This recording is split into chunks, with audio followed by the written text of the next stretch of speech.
What's up guys, it's your boy Ruin. We are back with another Kuro Kiseki II video. So by the time this video comes up, the reaction to some of the gameplay stuff that was showcased during the live stream should be up. The video should be live on the channel. If you haven't seen that, I'll leave the link in the upper right hand corner, somewhere in the upper corner.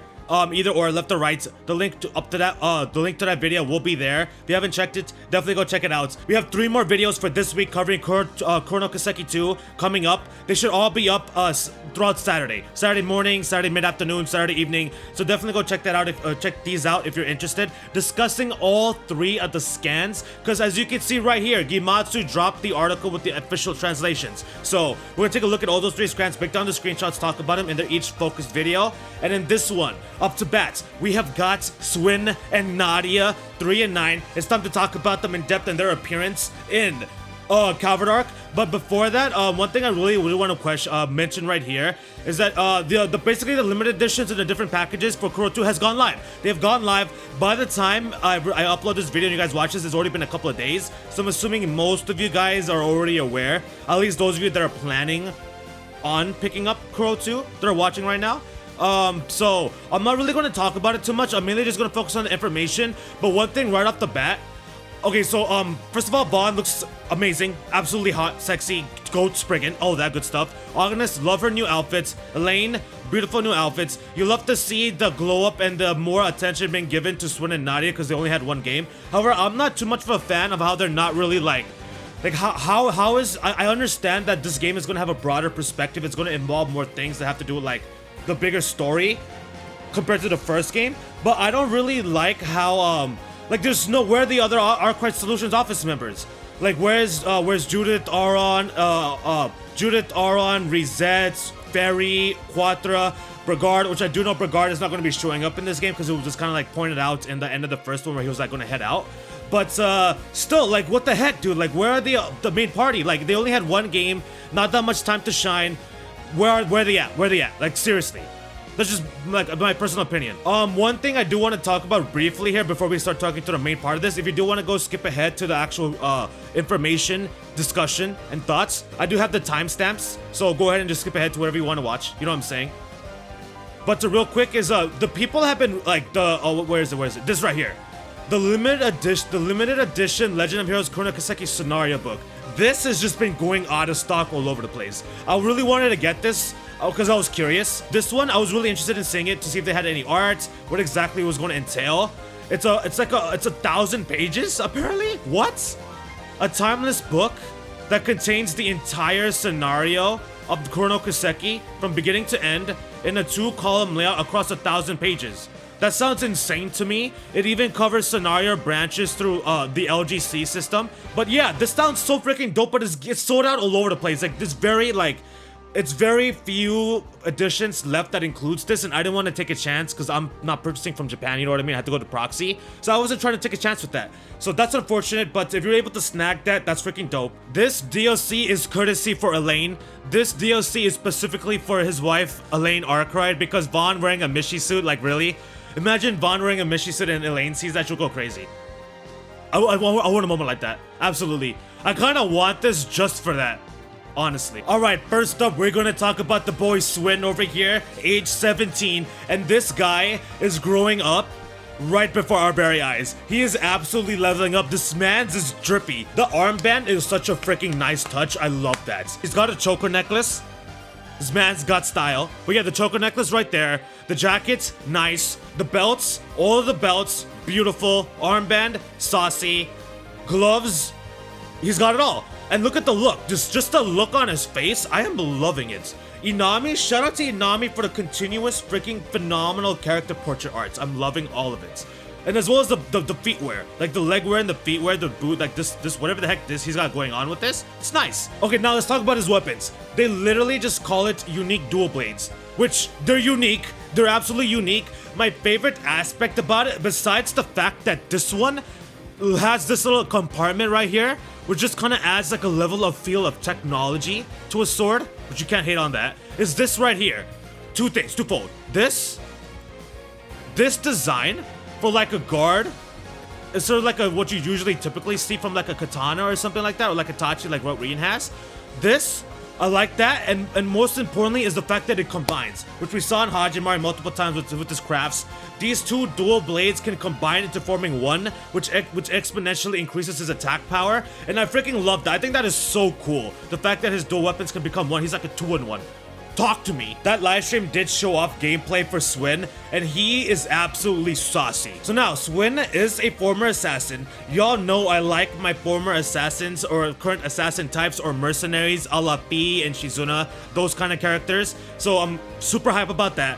He was so former assassin from the garden, which is why I am excited for the fact that Swin and Nadia are going to be making their reappearance in Calvert, because hello, Colonel Kiseki 1, Garden members were clearly active through the Armada organization, so who knows what's gonna go down in this game. And as far as with that hooded man, like, we don't know who the heck that hooded guy is with the freaking coat, the hoodie, don't know his face. The guy that has the red Ultramare and turns into the red demonic Zolga, the Zolga something Red Grendel, demonic Red Grendel. We don't know who the heck his identity is. The look he has in his face in some of these screenshots and his attack patterns is just like, it speaks to me. I'm loving what I'm seeing from Swin. I cannot wait to see more of him in this game. Absolutely, for sure, 1000%. Now, right here, we're getting that example of how Swin can combine his weapons into one. His gameplay, his combat abilities, they are gonna keep and stay continuous with Hajime to where he can slash an enemy, he will mark different body parts that will explode, allowing for that nice chip damage. Another thing is, even though he sometimes has that very like serious, kind of like cold-hearted, edgy kind of look to him sometimes, he's actually not that at all. He's a very sweet and sensible boy, so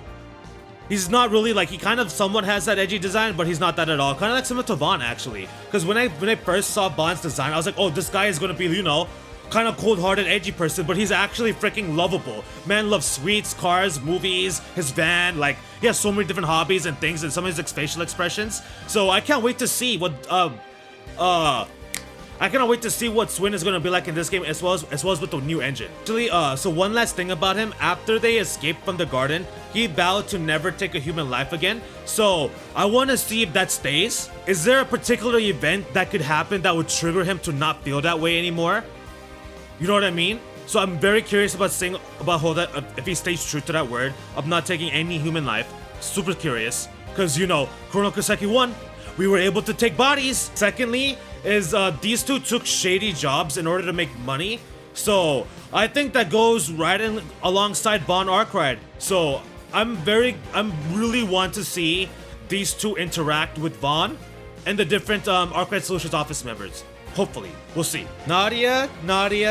Before we get to talking about her Anami illustration, which is absolutely phenomenal, by the way, her design, her outfits is fantastic. Although I do question what the heck is going on with this. Like, right over here. I don't know what to call it. I don't know what to call this thing that she has. And she's blossoming into a beautiful lady. You love to see it.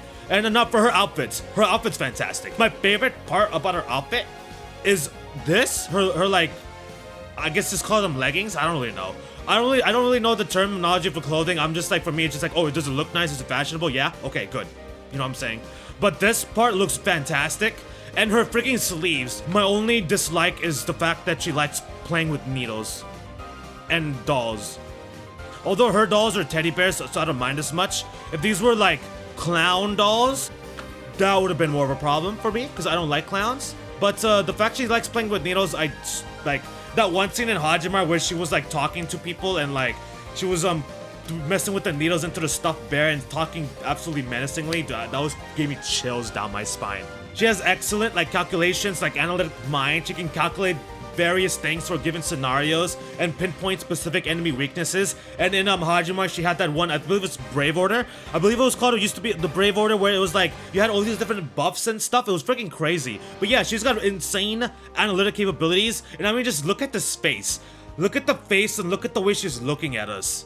Oh my goodness. And this is her 3D S-Craft cut-in, which out of the 4 that were revealed from the live stream, this is probably my second favorite. Like her, either second or third after Swin. because Celis was my most favorite because it was freaking badass. But this, yeah, this is up there. I like this one. It's cute and she's got that glare. The one downside to her extraordinary abilities in analytics, analyzing situations, breaking things down, the various scenarios, the predictions, and pinpointing the weaknesses, all that good stuff, is that she basically just slacks off and she'll just knock out. She'll just crash right after. Which that scene in Haji where she was like sleeping on freaking she had her head resting on Swin's lap.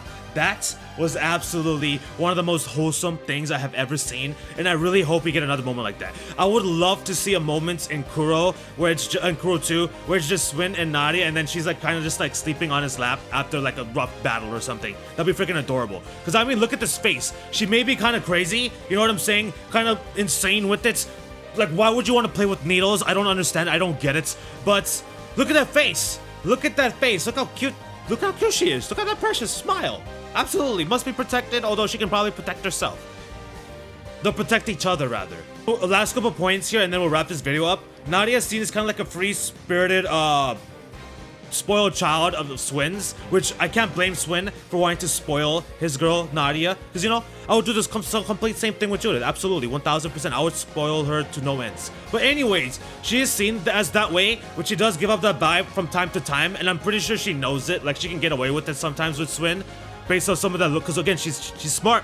She is smart, so she probably picks up on it. But she's anyway, she's actually very realistic and level-headed. But the one thing I really like about her also is this right here. Is that she basically like takes on the role of keeping people in check.